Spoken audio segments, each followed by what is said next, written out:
نافع نے کہا کہ میں نے حضرت عبداللہ بن عمر رضی اللہ تعالی عنہ سے سنا، انہوں نے کہا کہ نبی کریم صلی اللہ علیہ وآلہ وسلم نے اس سے منع فرمایا ہے کہ کوئی شخص اپنے مسلمان بھائی کو اٹھا کر اس کی جگہ خود بیٹھ جائے۔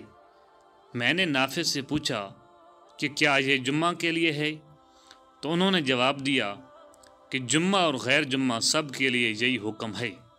صحیح بخاری حدیث نمبر 911۔ ابن ابی ذئب نے زہری کے واسطے سے بیان کیا، ان سے صائب بن یزید نے کہ نبی کریم صلی اللہ علیہ وآلہ وسلم اور حضرت ابو بکر اور حضرت عمر رضی اللہ تعالی عنہ کے زمانے میں جمعہ کی پہلی اذان اس وقت دی جاتی تھی جب امام منبر پر خطبہ کے لیے بیٹھتے، لیکن حضرت عثمان رضی اللہ تعالی عنہ کے زمانہ میں جب مسلمانوں کی کثرت ہو گئی تو وہ مقام زورا سے ایک اور اذان دلوانے لگے۔ ابو عبداللہ امام بخاری رحمۃ اللہ علیہ فرماتے ہیں کہ زورا مدینہ کے بازار میں ایک جگہ ہے۔ صحیح بخاری حدیث نمبر 912۔ عبدالعزیز بن ابو سلمہ ماجشون نے بیان کیا، انہوں نے کہا کہ ہم سے زہری نے بیان کیا، ان سے صائب بن یزید نے کہ جمعہ میں تیسری اذان حضرت عثمان بن عفان رضی اللہ تعالی عنہ نے بڑھائی، جبکہ مدینہ میں لوگ زیادہ ہو گئے تھے، جبکہ نبی کریم صلی اللہ علیہ وآلہ وسلم کے ایک ہی مؤذن تھے۔ آپ صلی اللہ علیہ وآلہ وسلم کے دور میں جمعہ کی اذان اس وقت دی جاتی جب امام منبر پر بیٹھتا۔ صحیح بخاری حدیث نمبر 913۔ ابو امامہ بن سہل بن حنیف نے کہا، میں نے معاویہ بن ابی سفیان رضی اللہ تعالی عنہ کو دیکھا، آپ منبر پر بیٹھے، مؤذن نے اذان دی، اللہ اکبر اللہ اکبر۔ معاویہ رضی اللہ تعالی عنہ نے جواب دیا، اللہ اکبر اللہ اکبر۔ مؤذن نے کہا، اشہد ان لا الہ الا اللہ۔ معاویہ رضی اللہ تعالی عنہ نے جواب دیا، وانا، اور میں نے بھی توحید کی گواہی دی۔ مؤذن نے کہا، اشہد ان محمد رسول اللہ۔ معاویہ نے جواب دیا، وانا، اور میں بھی محمد صلی اللہ علیہ وآلہ وسلم کی رسالت کی گواہی دیتا ہوں۔ جب مؤذن اذان کہہ چکا تو آپ نے کہا، حاضرین، میں نے رسول اللہ صلی اللہ علیہ وآلہ وسلم سے سنا، اسی جگہ یعنی منبر پر آپ بیٹھے تھے، مؤذن نے اذان دی تو آپ یہی فرما رہے تھے جو تم نے مجھ کو کہتے سنا۔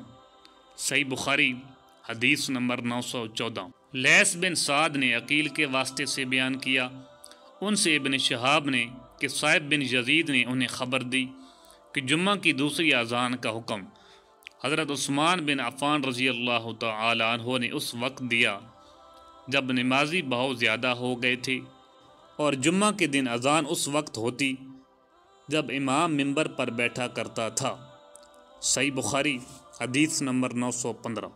عبداللہ بن مبارک نے خبر دی، انہوں نے کہا کہ ہم کو یونس بن یزید نے زہری سے خبر دی، انہوں نے کہا کہ میں نے صائب بن یزید رضی اللہ تعالی عنہ سے یہ سنا تھا کہ جمعہ کی پہلی اذان رسول اللہ صلی اللہ علیہ وآلہ وسلم اور حضرت ابو بکر اور حضرت عمر رضی اللہ تعالی عنہ کے زمانہ میں اس وقت دی جاتی تھی جب امام منبر پر بیٹھتا۔ جب حضرت عثمان بن عفان رضی اللہ تعالی عنہ کا دور آیا اور نمازیوں کی تعداد بڑھ گئی تو آپ نے جمعہ کے دن ایک تیسری اذان کا حکم دیا۔ یہ اذان مقام زورا پر دی گئی اور بعد میں یہی دستور قائم رہا۔ صحیح بخاری حدیث نمبر 916۔ ابو حازم بن دینار نے بیان کیا کہ کچھ لوگ حضرت سہل بن سعد سعدی رضی اللہ تعالی عنہ کے پاس آئے، ان کا آپس میں اس پر اختلاف تھا کہ منبر نبوی علی صحابہ الصلاۃ والسلام کی لکڑی کس درخت کی تھی، اس لیے سعد رضی اللہ تعالی عنہ سے اس کے متعلق دریافت کیا گیا۔ آپ نے فرمایا، خدا گواہ ہے، میں جانتا ہوں کہ منبر نبوی کس لکڑی کا تھا۔ پہلے دن جب وہ رکھا گیا تو سب سے پہلے جب اس پر رسول اللہ صلی اللہ علیہ وآلہ وسلم بیٹھے تو میں اس کو بھی جانتا ہوں۔ رسول اللہ صلی اللہ علیہ وآلہ وسلم نے انصار کی فلاں عورت کے پاس، جن کا حضرت سعد رضی اللہ تعالی عنہ نے نام بھی بتایا تھا، آدمی بھیجا کہ وہ اپنے بڑھئی غلام سے میرے لیے لکڑی جوڑ دینے کے لیے کہیں، تاکہ جب مجھے لوگوں سے کچھ کہنا ہو تو اس پر بیٹھا کروں۔ چنانچہ انہوں نے اپنے غلام سے کہا، وہ غابہ کے جاؤ کی لکڑی سے اسے بنا کر لایا۔ انصاری خاتون نے اسے رسول اللہ صلی اللہ علیہ وآلہ وسلم کی خدمت میں بھیج دیا۔ حضور صلی اللہ علیہ وآلہ وسلم نے اسے یہاں رکھوایا۔ میں نے دیکھا کہ رسول اللہ صلی اللہ علیہ وآلہ وسلم نے اسی پر کھڑے ہو کر نماز پڑھائی، اسی پر کھڑے کھڑے تکبیر کہی، اسی پر رکوع کیا، پھر الٹے پاؤں لوٹے اور منبر کی جڑ میں سجدہ کیا اور پھر دوبارہ اسی طرح کیا۔ جب آپ نماز سے فارغ ہوئے تو لوگوں کو خطاب فرمایا، لوگو، میں نے یہ اس لیے کیا کہ تم میری پیروی کرو اور میری طرح نماز پڑھنی سیکھ لو۔ صحیح بخاری حدیث نمبر 917۔ یحییٰ بن سعید نے خبر دی، کہا کہ مجھے حفص بن عبداللہ بن انس نے خبر دی، انہوں نے جابر بن عبداللہ رضی اللہ تعالی عنہ سے سنا۔ ایک کھجور کا تنا تھا جس پر نبی کریم صلی اللہ علیہ وآلہ وسلم ٹیک لگا کر کھڑے ہوا کرتے تھے۔ جب آپ کے لیے منبر بن گیا، آپ نے اس تنے پر ٹیک نہیں لگایا تو ہم نے اس سے رونے کی آواز سنی، جیسے 10 مہینے کی گابھن اونٹنی آواز کرتی ہے۔ نبی کریم صلی اللہ علیہ وآلہ وسلم نے منبر سے اتر کر اپنا ہاتھ اس پر رکھا، تب وہ آواز موقوف ہوئی۔ اور سلمان نے یحییٰ سے یوں حدیث بیان کی کہ مجھے حفص بن عبداللہ بن انس نے خبر دی، انہوں نے جابر سے سنا۔ صحیح بخاری حدیث نمبر 918۔